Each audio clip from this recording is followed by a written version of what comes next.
மாமா என்ன வேணும்? மாமா 2 டீங்க. காசு யார் கொடுப்பா? மாமா என் ஃப்ரெண்டு கொடுத்துருவாங்க மாமா. அதானே, நீ என்னைக்கு டீக்கு காசு கொடுத்துருக்க?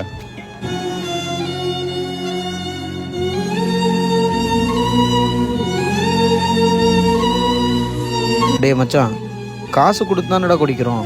அதுக்கேண்டா உங்க மாமா மூஞ்சில் அடிச்சுமா சட்டுன்னு வச்சுட்டு போறாரு டீயை. இல்லடா, நீ எனக்கு வாங்கி கொடுக்குறீல, அதான் ஓசியா எவ்வளோ நாள் டீ குடிப்பேன்னு கேவலமாக பார்த்துட்டு போறாரு. இதுல என்னடா இருக்கு? பணம் இல்லைலடா, பணம் இருந்தால் பாசமும் சொந்தக்காரங்களும் கூடி வருவாங்க. பணம் சம்பாதிக்கணும் முதல்ல. விடு மச்சான், இந்த சொந்தக்காரங்களே இப்படி தான். நீ எதுவும் பெருசாக எடுத்துக்காத.